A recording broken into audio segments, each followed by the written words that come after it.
لا حول ولا قوة إلا بالله العلي العظيم.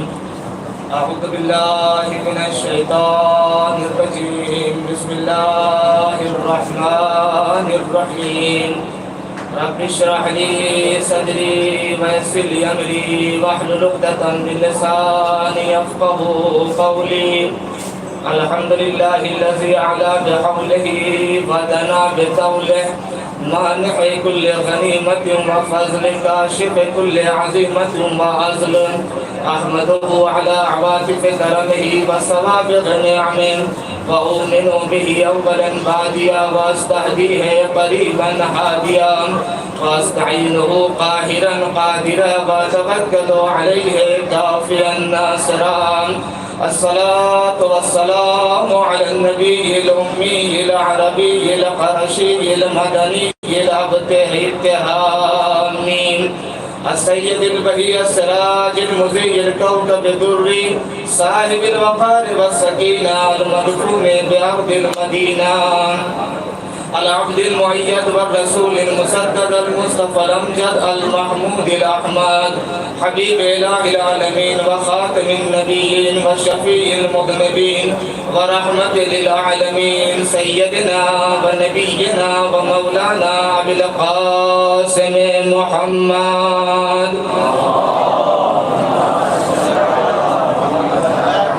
وآله الطيبين الطاهرين المعصومين المظلومين، ولعنة الله على أعدائهم أجمعين. أما بعد، فقد قال الله تعالى وتبارك في القرآن الحكيم، وهو أصدق الصادقين وقوله الحق. بسم الله الرحمن الرحيم. إن الذين قالوا ربنا الله ثم استقاموا تتنزل عليهم الملائكة ألا تخافوا ولا تحزنوا وأبشروا بالجنة التي كنتم توعدون. صلوات محمد وعلى محمد پر.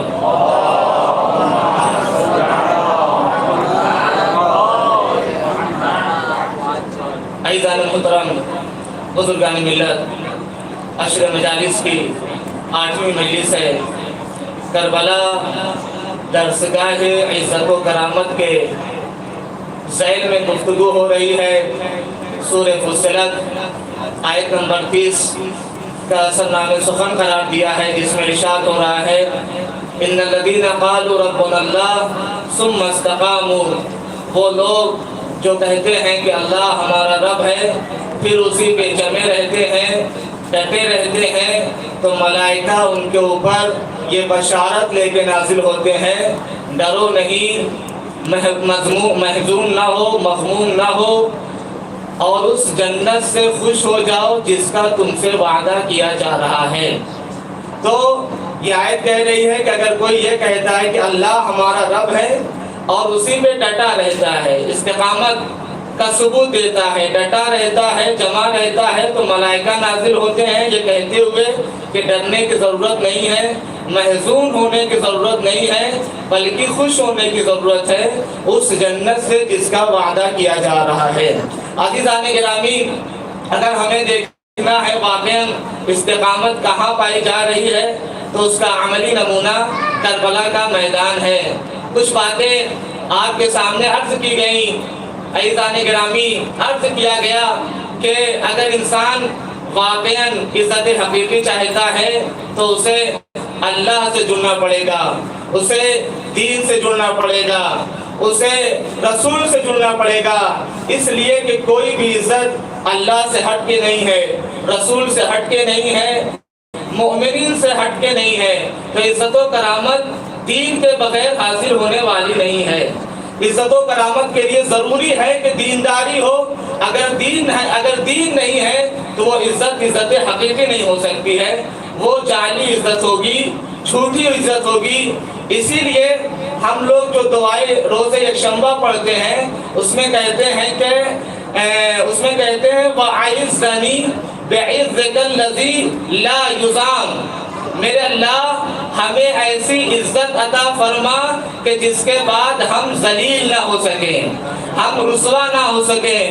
کہنے کا مطلب کیا ہے کہ حقیقی عزت عطا فرما، جعلی اور جھوٹی عزت عطا نہ فرما۔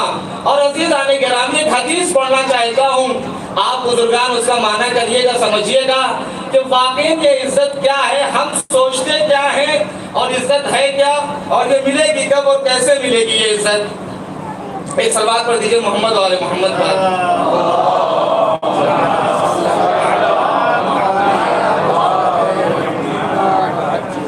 یہ عزت کیسے ملے گی عزیزان گرامی؟ حدیث ہے شیخ امام کی، عجیب حدیث ہے، بڑی عجیب حدیث ہے، لطیف حدیث ہے۔ آپ فرماتے ہیں کہ لا یزال العز قلقا حتی یاتی دارا استشعر اہلها الیاس مما فی ایدی الناس فیوتنها۔ لا یزال العز قلقا، عزت زمین اور آسمان کے درمیان حیران و سرگردان رہتی ہے، یہاں تک کہ ایک ایسے گھر پہ آتی ہے جس کے سارے لوگ، گھر کے سارے افراد لوگوں کے ہاتھ میں جو چیز ہے اس سے مایوس ہو جاتے ہیں، فیوتنہا، پھر اس کو اپنا وطن بنا لیتی ہے، اپنا گھر بنا لیتی ہے۔ تو حدیث یہ کہنا چاہتی ہے، حدیث کہنا یہ چاہتی کہ جب تک انسان کلی طور پہ انسان سے مایوس نہیں ہو جائے گا، نا امید نہیں ہو جائے گا، عزت حاصل ہونے والی نہیں ہے۔ اسی کی نصیحت کرتے ہوئے جناب لقمان نے بھی اپنے بیٹے سے کہا کہ میرے اللہ، میرے بیٹے، اگر تم دنیا میں عزت چاہتے ہو تو لوگوں کے ہاتھ میں جو چیز ہے اس سے مایوس ہو جاؤ۔ پھر فرماتے ہیں انبیاء اور صدیقین اگر کہیں پہ پہنچے ہیں تو لوگوں سے نا امید ہو کے پہنچے ہیں، یعنی لوگ کچھ نہیں کر سکتے ہیں، لوگوں کے ہاتھ میں کچھ نہیں ہے۔ جب بالکل لوگوں سے نا امید ہو جائیں گے تب عزت حاصل ہونے والی ہے۔ اسی لیے تو امام عزت و کرامت نے کہا اے میرے اللہ، جس نے تجھے پا لیا اس نے کیا کھو دیا، جس نے تجھے کھو دیا اس نے کیا پا لیا۔ ایک صلوات پڑھیے محمد و آل محمد پر۔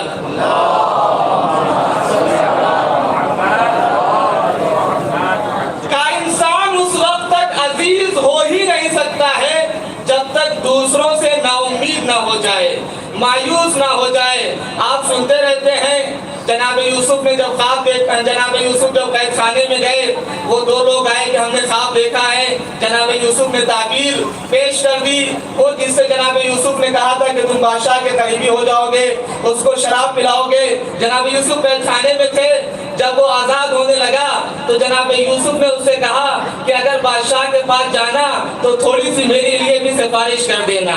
روایت کہتی ہے یہ جملہ جناب یوسف نے کہا اور چند سال کی زندگی قید خانے میں اضافی ہو گئی، چند سال کی زندگی اضافی ہو گئی۔ میرے کہنے کا مطلب یہاں پہ تھا، جو چیز مجھے عرض کرنی تھی یہ تھی، جب جناب یوسف نے اس سے کہا تھوڑا میری سفارش کر دینا، جناب جبرائیل آتے ہیں، قید خانے میں آتے ہیں، قید خانے کی زمین کو چاک کرتے ہیں، چاک کرنے کے بعد زمین کی گہرائی میں جاتے ہیں، ایک بڑا سا پتھر ہوتا ہے، پتھر کو ہٹاتے ہیں، اس پتھر کے نیچے ایک چھوٹا سا کیڑا ہے اور کیڑے کے منہ میں ایک ہری سی گھاس ہے۔ جناب جبرائیل نے جناب یوسف سے کہا اے یوسف، جو اللہ اس قید خانے میں، اس زیر زمین، اس پتھر کے نیچے اس کیڑے کو بھول نہیں سکتا ہے، وہ آپ کو کیسے بھول جائے گا؟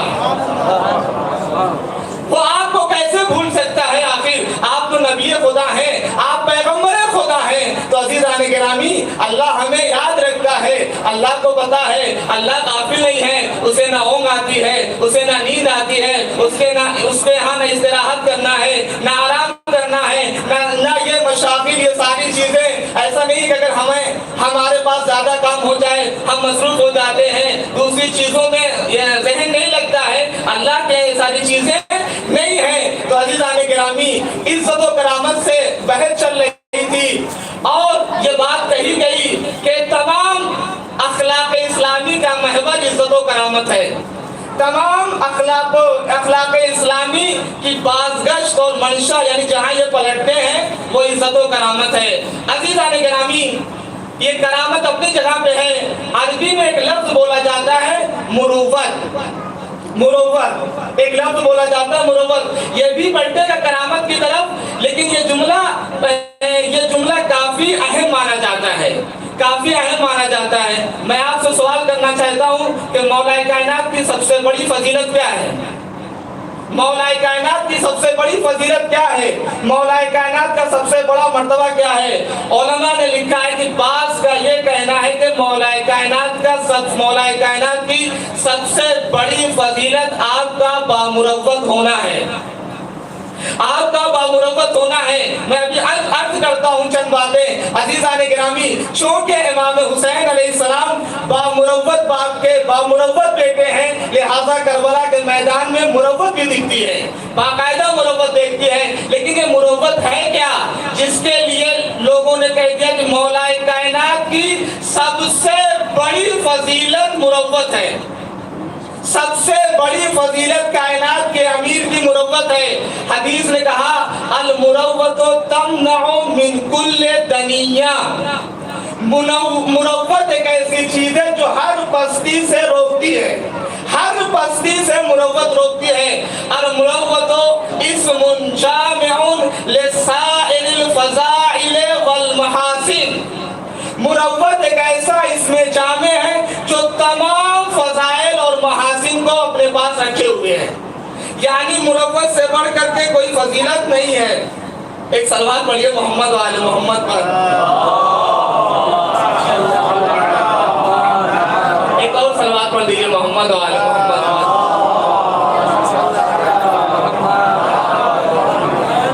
اسم جامع لسائر الفضائل والمحاسن، مروت ایک ایسا جامع لفظ ہے کہ جس کے اندر تمام فضیلتیں، تمام خوبیاں پوشیدہ ہیں۔ دوسری جگہ پہ کائنات کے حمید نے کہا ما حمل الرجل حملا اثقل من المروت، انسان نے مروت سے زیادہ وزنی بار اٹھایا ہی نہیں۔ یعنی جب انسان کے اندر مروت پیدا ہو جائے تو وہ کمال کی آخری منزل پہ پہنچ جاتا ہے، وہ کمال کی انتہا پہ پہنچ جاتا ہے۔ مروت سے بڑھ کر کے کوئی چیز ہی نہیں ہے۔ مروت کی مثال دیتے ہیں علماء، مروت کی مثال دیتے ہیں۔ عربی زبان میں دو لفظ بولا جاتا ہے، ایک ہے فتوت اور ایک ہے مروت۔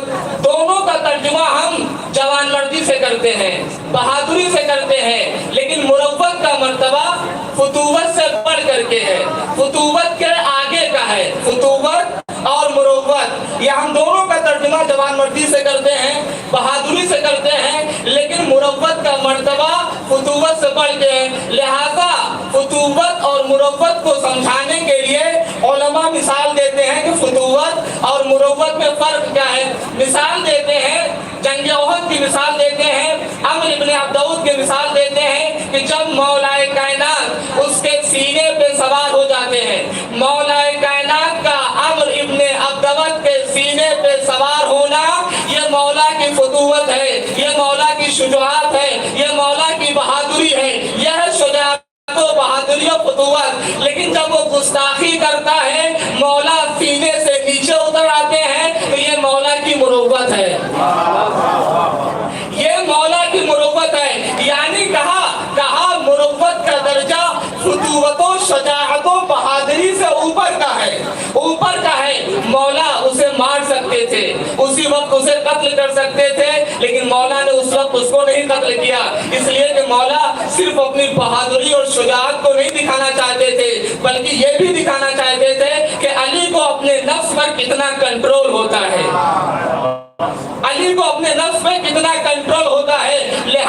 لہذا مولا کائنات نے اسے اس وقت نہیں مارا، سینے سے نیچے اتر گئے۔ علماء نے کہا سینے پہ سوار ہونا مولا کی فتوت تھی، شجاعت تھی، بہادری تھی، گستاخی کے بعد نیچے اتر آنا یہ مولا کی مروت ہے، جس کے لیے بعض نے کہا کہ کائنات کے امیر کی سب سے بڑی فضیلت آپ کا بامروت ہونا ہے۔ ایک صلوات پڑھیے محمد و آل محمد پر۔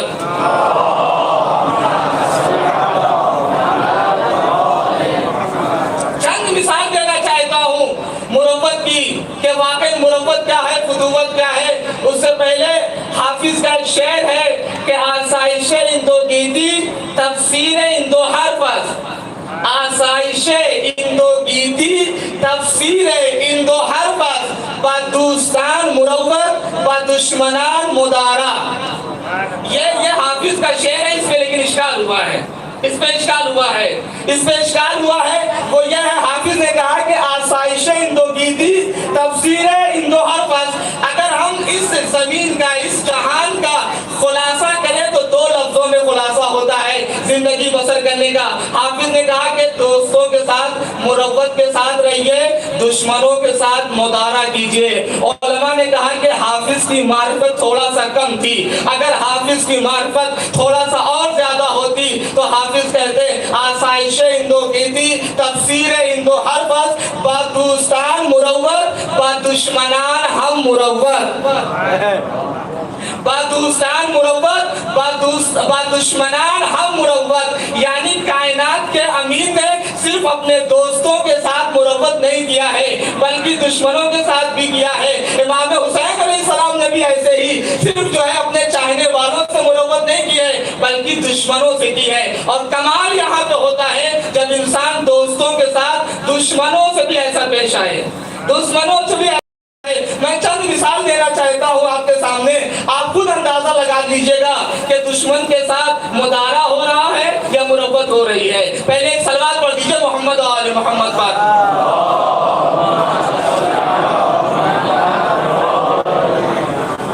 جنگ ذات الرقا یا رقا، جنگ ذات الرقا یا رقا گھمسان کی جنگ تھی اور مجمع تھا۔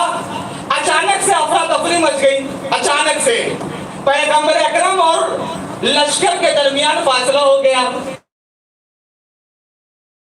ایک کوئی ایسے ہی بغیر معرفت رکھنے والا مشرک اب پیغمبر اکیلے میں مل گئے ہیں، لہذا فوراً ان کے اوپر حملہ کر دیا جائے۔ اسے پیغمبر کی معرفت نہیں تھی کہ حیدر کرار جب تھک جاتے تھے پیغمبر اکرم کو چہرہ دیکھ لیتے تھے تو قوت واپس آ جاتی تھی۔ وہ یہ سمجھا کہ پیغمبر چونکہ عام طور سے تلوار وار چلاتے نہیں ہیں لہذا اب موقع مل گیا۔ پیغمبر کے درمیان اور لشکر کے درمیان فاصلہ ہو گیا، پیغمبر اکرم دور ہو گئے، لشکر دور ہو گیا۔ وہ مشرک تلوار لے کر کے آتا ہے اور پیغمبر سے کہتا ہے من ینجی، میں ینجی۔ وہ سمجھ رہا تھا کہ ویسے ہی ہے، میں ینجی، وہ سمجھے بس اب ہم ان کو مار ہی دیں گے، کام تمام ہے۔ پیغمبر اکرم نے کہا کہ میرا اللہ مجھے نجات دے گا، میرا اللہ مجھے نجات دے گا۔ اتفاق یہ ہوا، کچھ ایسا ہوا کہ تلوار اس کے ہاتھ سے گر گئی اور تلوار کو پیغمبر اکرم نے اٹھایا اور کہا میں ینجی، میں ینجی۔ اب وہ کہتا ہے کہ آپ کا کرم، آپ کی مروت مجھے نجات دے گی، آپ کا کرم، آپ کی مروت مجھے نجات دے گی۔ اور پیغمبر اکرم نے اسے نہیں مارا۔ میں آپ سے پوچھنا چاہتا ہوں یہ دشمن کے ساتھ مدارا ہوا ہے یا مروت ہوئی ہے؟ ایک صلوات پڑھ لیجیے محمد و آل محمد پر۔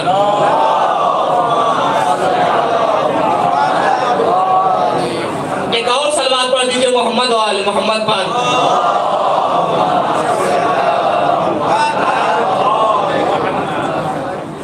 تو عزیزان گرامی، وہ یہ سمجھ رہا تھا کہ پیغمبر اکرم کو مار دیں گے لیکن تلوار چھوٹ گئی۔ پیغمبر اکرم نے کہا تمہیں کون نجات دے گا؟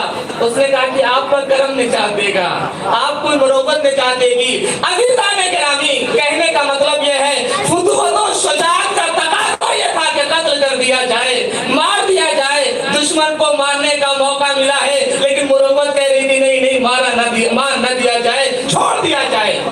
تو یہ ہے فتوحات۔ فتوحات یعنی پیغمبر نے تلوار اٹھا لیا لیکن مروت یہ ہے کہ پیغمبر نے اسے معاف کر دیا۔ میں چند نمونے پیش کرنا چاہتا ہوں، پھر کربلا میں آتا ہوں کہ کربلا میں مروت کی بھی معراج تھی۔ جیسے ہی عزت ہے، کرامت ہے، ویسے ہی کون ہے؟ مروت ہے، جس کے لیے حدیث نے کہا مروت سے سے بڑھ کر کے کوئی نیکی نہیں ہے، مروت سے بڑھ کر کے انسان نے کوئی بوجھ اٹھایا ہی نہیں ہے۔ عزیزان گرامی، جنگ صفین ہے، امیر شام کے لشکر نے آتے ہی پانی پہ قبضہ کر لیا،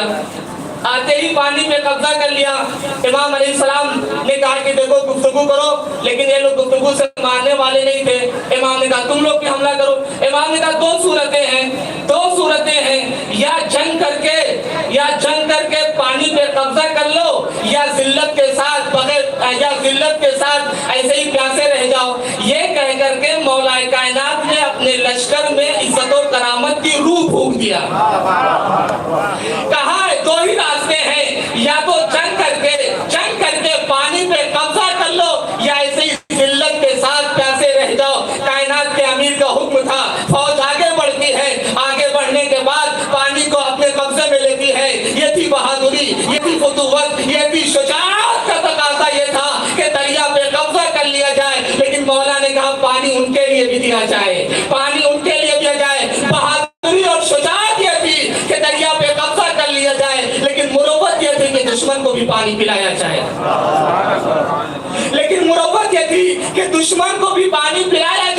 عزیزان گرامی، ایک نمونہ ہو گیا مولا کائنات کا۔ دوسرا نمونہ جنگ جمل ہے کہ جب ام المومنین آتی ہیں آپ کے مقابلے میں آئی تھی، جنگ کو بھڑکانے کے لیے آئی تھی، آپ کے لیے دعا دینے کے لیے نہیں آئی تھی، لیکن کائنات کے امیر نے کیا سلوک کیا؟ جنگ کرنے کے لیے آئی ہیں، مخالف میں ہیں، لیکن مولا کائنات نے قبیلے عبد بنی قیس کی 20 خواتین کو بلایا جو سواری میں ماہر تھی، انہیں مردوں کا لباس پہنایا اور عزت و احترام کے ساتھ ان کو مدینے پہنچوا دیا۔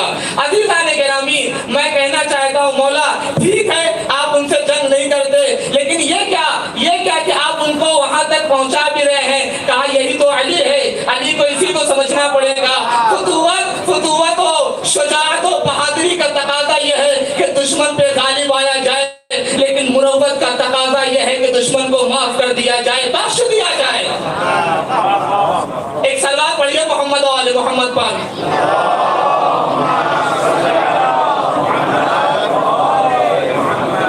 تو عزیزان گرامی، اسی لیے علماء نے کہا کہ مولا کائنات کی سب سے بڑی فضیلت آپ کا بامروت ہونا ہے۔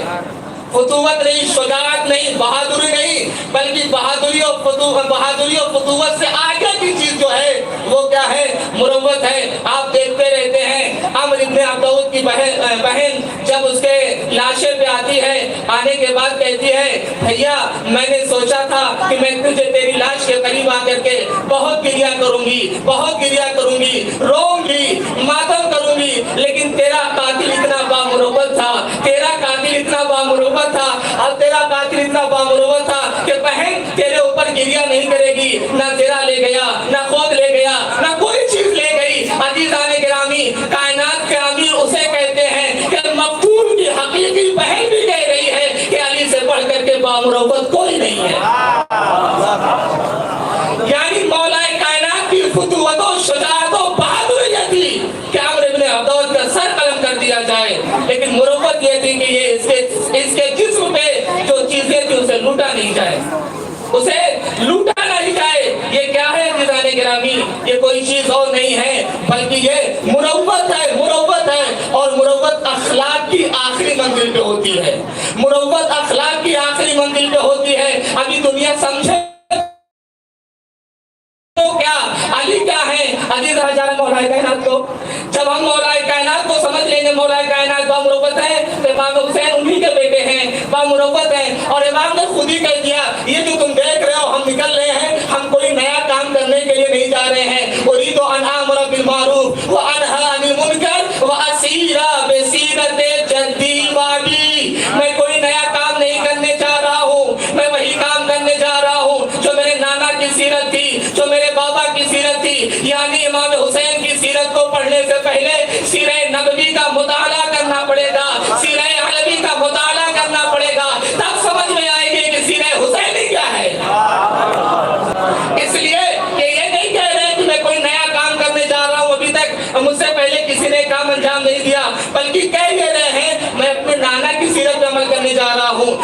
بابا کی سیرت پہ عمل کرنے جا رہا ہوں۔ تو عزیزان گرامی یہ کیا ہے؟ یہ فتوت و مروت ہے۔ ایک جگہ بہادری ہے، ایک جگہ فتوت ہے، ایک جگہ مروت ہے۔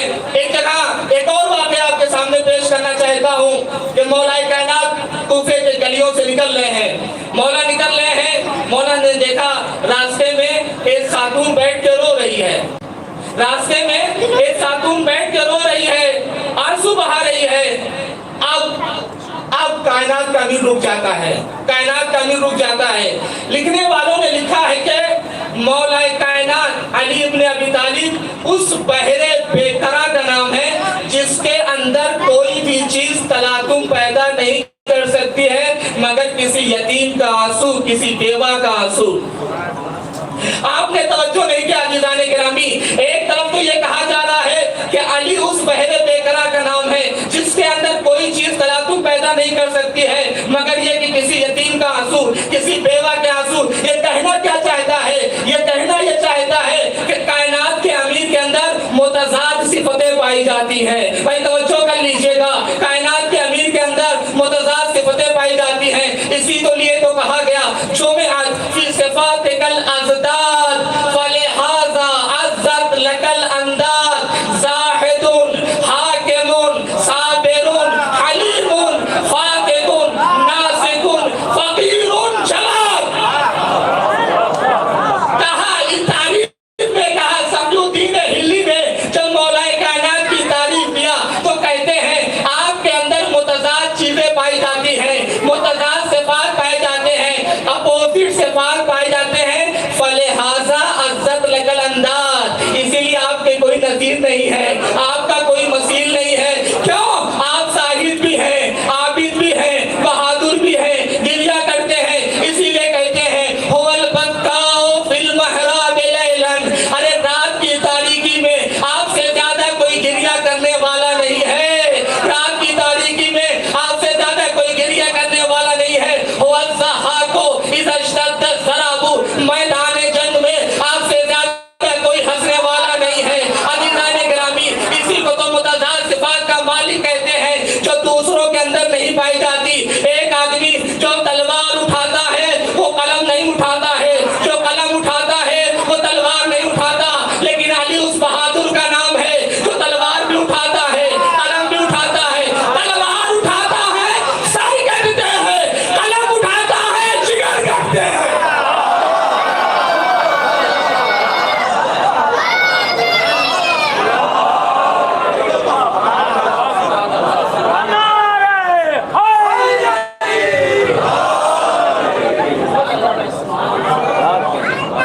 علی تلوار بھی اٹھاتا ہے، قلم بھی اٹھاتا ہے، تلوار اٹھاتا ہے تو سر کٹتے ہیں، قلم اٹھاتا ہے تو جگر کٹتے ہیں۔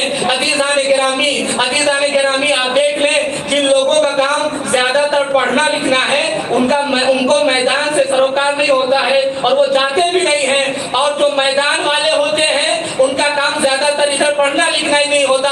لیکن شاعر نے کہا کہ آپ کے اندر تو یہی متضاد صفات پائے جاتے ہیں، آپ کے اندر یہی اپوزٹ خصوصیتیں پائی جاتی ہیں جس سے کوئی آپ کا نظیر نہیں ہے، کوئی آپ کا مثیل نہیں ہے۔ عزیزان گرامی اگر دنیا کے پاس کوئی ایسا ہے تو لے کر کے آئے، ہم مان لیں گے، اگر نہیں ہے تو ہم جو کہیں وہ مان لے، ہم جو کہیں وہ مان لے۔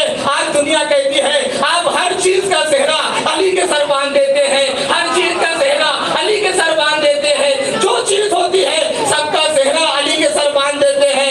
عزیزان گرامی صحرا بدلنے کا اصول اور قاعدہ ہے، صحرا بدلنے کا اصول اور قاعدہ ہے۔ ایک سلوات پڑھیے تو میں سناتا ہوں۔ خطاب خطیب اعظم کا دیا گیا تھا، آپ کو خطاب خطیب اعظم کو دیا گیا تھا۔ ہمیشہ داماد کے سر بنتا ہے، سسر کے سر نہیں بنتا۔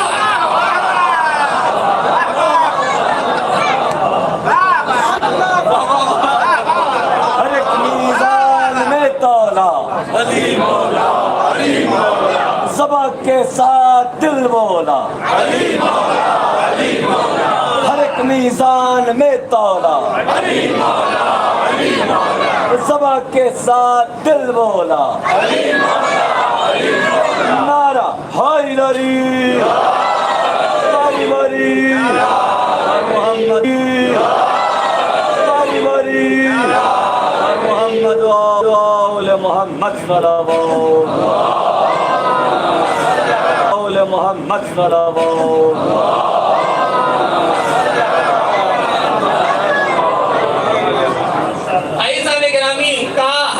ہر چیز کا ایک اصول ہوتا ہے، ایک قاعدہ ہوتا ہے. صحرا بندھے گا کس کے سر؟ داماد کے سر بندھے گا. تو عزیزان گرامی، ہم زبردستی کوئی چیز لے کے جاتے نہیں ہیں، لیکن ہاں ہم ذرا سا حساس ہو گئے ہیں. ہم ذرا سا توجہ کر لیجئے گا، بس ہم ذرا سا حساس ہو گئے ہیں، ذرا سا الرٹ ہو گئے ہیں. اس لیے کہ ہمارے یہاں لکھا رہتا ہے ساودھانی ہٹی درگھٹنا گھٹی، ساودھانی ہٹی درگھٹنا گھٹی. تو کیوں حساس ہو گئے ہیں، کیوں الرٹ ہو گئے ہیں؟ کہا دیکھیے جہاں پہ خطرہ زیادہ ہوتا ہے، حملے کا خطرہ یا کسی اور چیز کا خطرہ، تو سارا فوکس وہیں پہ ہو جاتا ہے، سارا فوکس یہیں پہ ہو جاتا ہے. آپ ہم سے پوچھیں گے یہ آپ زیادہ تر علی کا ذکر کیوں لے کر کے آ جاتے ہیں؟ سارے امام ہیں، سارے معصومین میں آپ کیوں مولا کائنات پہ زیادہ فوکس کرتے ہیں؟ آپ کی بات صحیح ہے، یہ ہم نے حساسیت کی بنیاد پہ کی ہے، الرٹ کی بنیاد پہ کی ہے، خطرے کی بنیاد پہ کی ہے. کہا کون سا خطرہ یہاں پہ پایا جاتا ہے، کون سی حساسیت یہاں پہ پائی جاتی ہے؟ تو ہم نے کہا یہاں پہ خطرہ پہلے ہو چکا ہے، یہاں پہ چوری کا خطرہ ہے، چوری کا خطرہ ہو چکا ہے. کہاں پہ چوری ہو چکی ہے؟ کیوں آپ اتنا حساس ہیں علی ابن ابی طالب کو لے کر کے؟ ہم نے کہا یہاں سے ڈر لگتا ہے، چوری یہیں سے ہوتی ہے. کہا کیسے چوری ہوتی ہے؟ ہم نے کہا صدیق کا لقب یہیں سے چرایا گیا، فاروق کا لقب یہیں سے.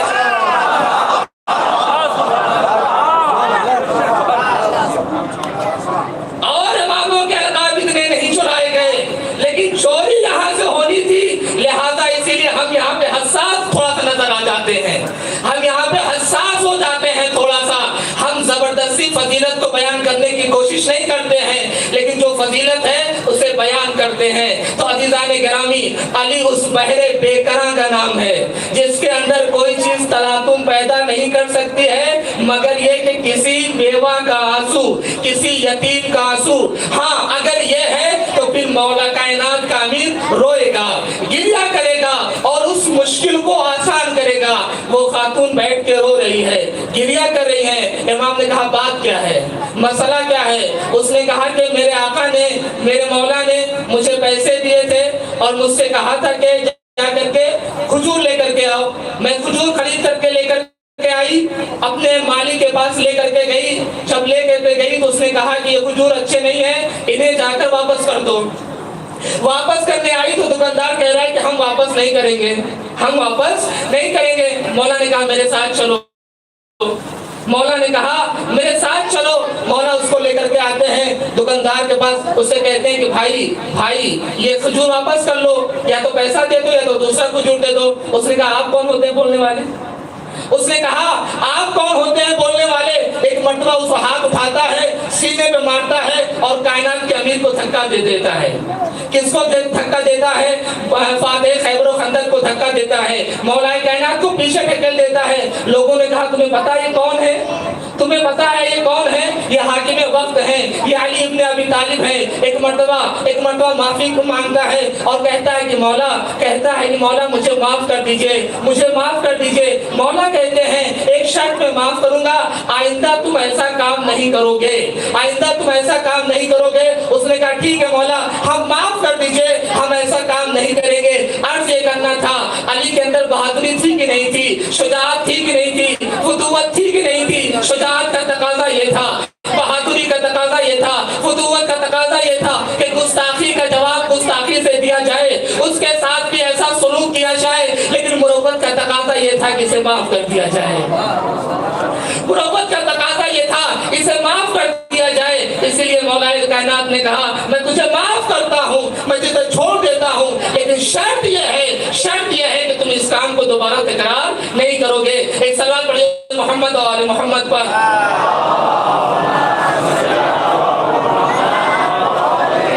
تو عزیزان گرامی، مروت ایک ایسی چیز ہے انسان کے اندر جس سے بڑھ کر کے کوئی فضیلت نہیں ہے، کوئی مرتبہ نہیں ہے. اور ضروری نہیں کہ بامروت انسان ہونے کے لیے انسان مسلمان ہی ہو، شیعہ ہو، ایسا نہیں ہے. اسی لیے امام حسین نے تو کہا یا شیعہ آل ابی سفیان ان لم یکن لکم دینون، اگر تمہارے پاس دین نہیں ہے، تم آخرت سے ڈرتے نہیں ہو، تو کم سے کم کونوا احرارا فی دنیاکم، کم سے کم اپنی دنیا میں تو حر بن کر کے جی سکتے ہو، حریت کی زندگی بسر کر سکتے ہو۔ کہنا یہ چاہ رہے تھے کہ حریت کا تقاضا، مروت کا تقاضا، کرم کا تقاضا دین سے مخصوص نہیں ہے، دین کے بغیر بھی ہو سکتا ہے، مسلمان ہوئے بغیر بھی ہو سکتا ہے، مروت پائی جا سکتی ہے۔ کہا ایسا کوئی نمونہ ہے؟ ہم نے کہا نمونہ ہے، مطعم ابن عدی ہے ایک شخص ہے، مشرک ہے، جس کا نام مطعم ابن عدی ہے۔ اس نے کیا کیا؟ کون سا مروت کا کام انجام دیا؟ تاریخ نے نقل کیا جب پیغمبر اکرم یثرب سے واپس آ رہے تھے، طائف سے واپس آ رہے تھے زخمی ہو کر کے، تو مکے والوں نے کہا کہ ہم آپ کو مکے میں بھی نہیں داخل ہونے دیں گے۔ پیغمبر اکرم طائف سے واپس آ رہے ہیں، آپ کے پیر زخمی ہیں، مکے والوں نے کہا ہم آپ کو مکے میں بھی داخل نہیں ہونے دیں گے۔ پیغمبر اکرم غار حرا کے پاس بیٹھ جاتے ہیں، پاؤں زخمی ہے، قبیلہ بنی خزاعہ کا ایک شخص گزر رہا ہے، اس نے کہا یا رسول، اس نے کہا کہ آپ یہاں کیوں بیٹھے ہیں؟ پیغمبر نے کہا طائف والوں نے نکال دیا ہے اور مکے والے مجھے نہیں اندر جانے دے رہے ہیں، یہ بھی منع کر رہے ہیں، کیا تم میرا ایک کام کر سکتے ہو؟ کہا ہاں کیوں نہیں، کہا کیوں نہیں؟ پیغمبر نے کہا جا کے مطعم ابن عدی کو بلا دو، ان سے کہہ دو کہ پیغمبر تم کو یاد کر رہے ہیں۔ وہ آتا ہے، آنے کے بعد پیغمبر نے کہا مجھے امان چاہیے، مشرک تھا، کہا مجھے امان چاہیے، مجھے تیری امان چاہیے۔ اس نے کہا کوئی بات نہیں، مشرک تھا لیکن حریت پائی جاتی تھی، آزادی پائی جاتی تھی، عزت پائی جاتی تھی۔ یہ جو کربلا کے میدان میں تھے مسلمان تھے لیکن حریت نہیں تھی، آزادی نہیں تھی، ذلت تھی، رسوائی تھی، مشرک تھا لیکن اس کے اندر یہ چیز پائی جاتی تھی۔ وہ آتا ہے، پیغمبر نے کہا مجھے امان چاہیے، اس نے کہا ٹھیک ہے کوئی بات نہیں، ہم امان دیتے ہیں۔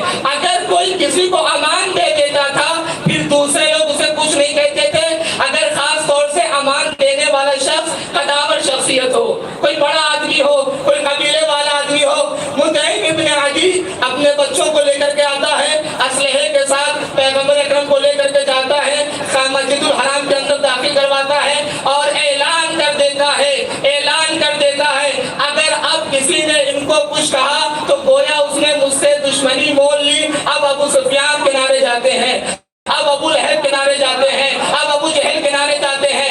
اس نے ایک بامروت کام انجام دیا، پیغمبر نے اس کو پتہ ہے کہاں پہ یاد کیا؟ پیغمبر نے اسے جنگ بدر کے موقع پہ آزاد کیا، پیغمبر نے اسے جنگ بدر کے موقع پہ یاد کیا۔ جب جنگ بدر ہو گئی 70 کفار اسیر کیے گئے، پیغمبر اکرم نے کہا اگر آج مطعم ابن عدی زندہ ہوتا اور وہ آ کر کے مجھ سے کہتا یا رسول اللہ انہیں چھوڑ دیجئے، انہیں معاف کر دیجئے، اس مروت کے کام کی بنیاد پر میں انہیں چھوڑ دیتا، معاف کر دیتا۔ ایک مشرک نے بامروت کام انجام دیا، تو پیغمبر اکرم نے کہا یہ مسلمان نہیں ہوا تھا، جنگ بدر سے پہلے ہی دنیا سے چلا گیا، لیکن چونکہ ایک اچھا کام انجام دیا تھا، پیغمبر نے کہا اگر یہ آ کر کے سفارش کرتا تو پیغمبر ان سب کو معاف کر دیتے۔ عزیزان گرامی، کہنے کا مطلب یہ ہے کہ انسان کی زندگی کا جو آخری کمال ہے وہ مروت ہے، جو آخری کمال ہے وہ مروت ہے، جو فتوت سے آگے ہے، جو بہادری سے آگے ہے، جو شجاعت سے آگے ہے، جس کے لیے حدیث نے کہا کہ من افضل الدین المروہ، بہترین دین کیا ہے؟ مروت پائی جائے۔ یعنی کیا مطلب؟ یعنی طاقت ہونے کے بعد معاف کر دیا جائے، طاقت ہونے کے بعد معاف کر دیا جائے۔ عزیزان گرامی، ایک آدمی ہے وہ مقابلہ ہی نہیں کر سکتا ہے، وہ مار ہی نہیں سکتا، وہ کہتا ہے کہ ہم معاف کر دیں گے۔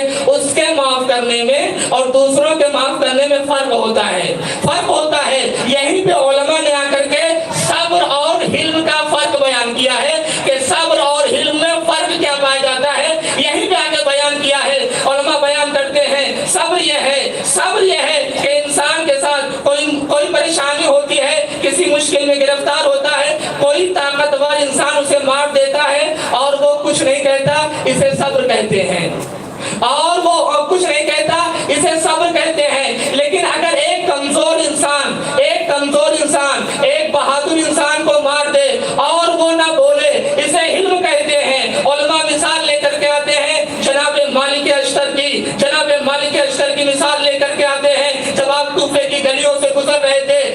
آ کر کے آپ نے کوڑے باغ کے اوپر کوڑا پھینک دیا اور وہ پہچانتا نہیں تھا.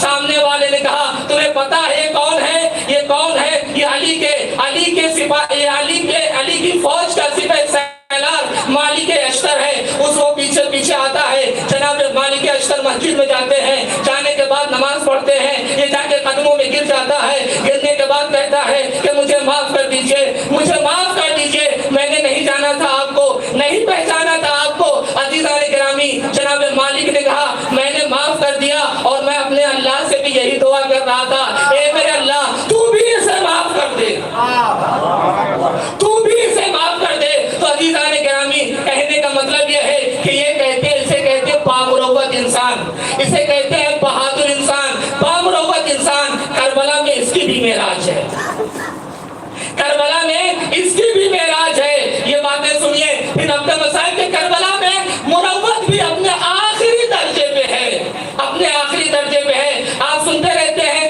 پہلی بات تو یہی، حر کے لشکر کو پانی پلانا یہ مولا امام حسین کی بہادری نہیں تھی، فتوت نہیں تھی، یہ امام حسین کی مروت تھی، یہ امام حسین کا کرم تھا، کرامت تھی، جو بہادری سے آگے کی چیز ہے، جو بہادری سے آگے کی چیز ہے. آپ سنتے رہتے ہیں حر کے سارے لشکر کو پانی پلایا امام نے.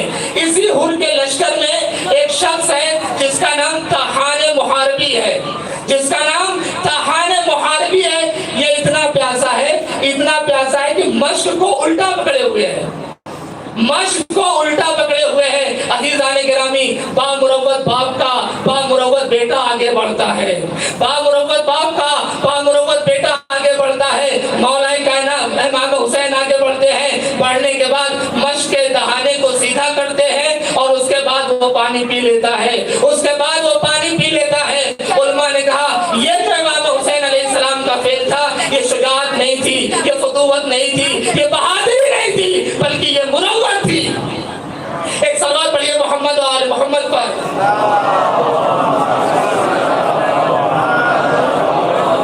ایک اور صلوات پڑھ دیجیے محمد و آل محمد پر.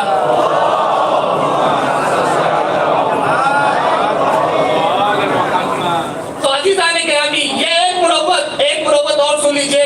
ربط مسائل کہ کربلا میں مروت کی معراج ہے. میں نے عرض کیا، حدیث نے کہا کہ ما حمل الرجل حملا اثقل من المروہ، انسان نے مروت سے بڑھ کر کے کوئی بوجھ اٹھایا ہی نہیں، کوئی بوجھ اٹھایا ہی نہیں. کہا اگر مروت آ گئی انسان کے اندر، مروت آ گئی انسان کے اندر تو ساری خوبیاں اس کے اندر پائی جاتی ہیں، سارے فضائل اس کے اندر پائے جاتے ہیں. اور یہ امام حسین اور ان کے اصحاب کے یہاں یہ چیز پائی جاتی تھی. کربلا میں مروت کی بھی معراج ہے. ایک دوسرا واقعہ جو ہے وہ یہ ہے کہ تمیم ابن قحطبہ ہے، تمیم ابن قحطبہ ہے. سب کے سب شہید ہو گئے ادھر سے. امام حسین ہے، وہ بھی شاید امام کو پہچان نہیں رہا تھا، امام کی معرفت نہیں تھی اس کے پاس. تمیم ابن قحطبہ ہے، ادھر سے امام حسین ہے. ایک مرتبہ تلوار لے کر کے آتا ہے اور آنے کے بعد کہتا ہے حسین اب تو کوئی نہیں بچا، اب تمہیں کون بچائے گا، اب تمہیں کون بچائے گا. مولا امام حسین حملہ کرتے ہیں، اس کا پیر پہ لگتی ہے اور وہ گھوڑے سے نیچے گر جاتا ہے، گھوڑے سے نیچے گر جاتا ہے. وہ شخص جو آ کر کے کہہ رہا تھا حسین یہ بتاؤ اب تمہیں کون بچائے گا. ایک مرتبہ امام حسین کہتے ہیں تمہارے قبیلے والوں کو بلا دوں، تمہارے قبیلے والوں کو بلا دوں، تمہارے قبیلے والوں کو بلا دوں. کہا ہاں مولا میرے قبیلے والوں کو بلائیے. امام نے اس کے قبیلے والوں کو بلایا. کہا آؤ اور اپنے اس ساتھی کو لے کر کے جاؤ. قبیلے والے آتے ہیں، قبیلے والے آتے ہیں اور اس کے بعد اس کو اٹھا کر کے لے کر کے جاتے ہیں. عزیزان گرامی، فتوت اور شجاعت و بہادری کا تقاضا یہ تھا کہ ایک تلوار چلا کر کے سر و تن میں جدائی کر دی جائے، لیکن بامروت باپ کا بامروت بیٹا تھا. مولا نے کہا نہیں، اگر اسے مار دیا تو اتنی تعریف نہیں ہوگی، لیکن اگر اسے چھوڑ دیا تو زیادہ تعریف ہوگی. ایک صلوات پڑھیے محمد و آل محمد پر.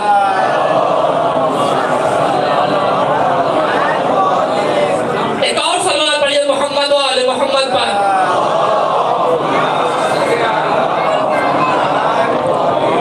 تو عزیزان گرامی، کربلا کو ہم دیکھ رہے ہیں تو کربلا میں ہر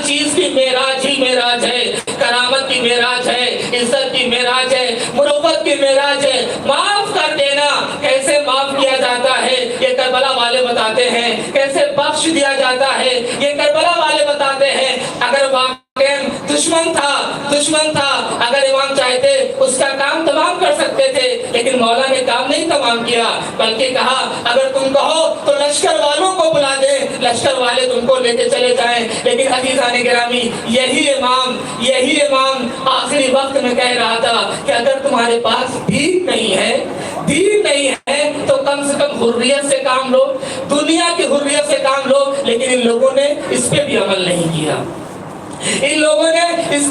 نہیں کیا, وہ امام جو اتنا مہربان تھا, اتنا کریم تھا, اتنا بامروت تھا, جس نے تم کو بھی پانی پلایا, سارے پانی پلایا, بلکہ جانوروں کو بھی پانی پلایا. لیکن تم نے اتنی بے رحمی کا ثبوت دیا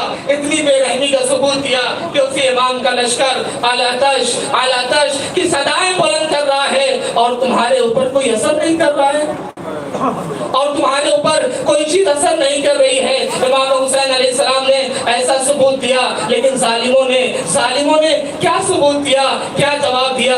عزیزان گرامی, آج 8 محرم ختم ہو گئی. ارباب ازا, آج 8 محرم ختم ہو گئی. رو لیجئے, ماتم کر لیجئے, پرسہ دے لیجئے.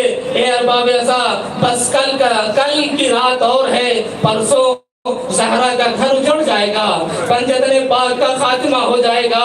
ہاں ارباب ایسا, 8 محرم ہو گئی. آپ کو پتا ہے کہ آج کس کا مسائل پڑھا جاتا ہے؟ آج اس کا مسائل پڑھا جاتا ہے جو سب کی آس ہے, چھوٹوں کی بھی آس ہے, بڑوں کی بھی آس ہے, خواتین کی بھی آس ہے. یعنی سب لوگ جا رہے ہیں, لیکن ابھی امید یہ ہے, ابھی یقین یہ ہے, ابھی دھارس یہ ہے کہ ابھی علمدار لشکر باقی ہے, سب چلے جائیں, قتل ہو جائیں, لیکن ایک طرف سے دل مطمئن ہے کہ ابھی عباس جیسا علمدار باقی ہے.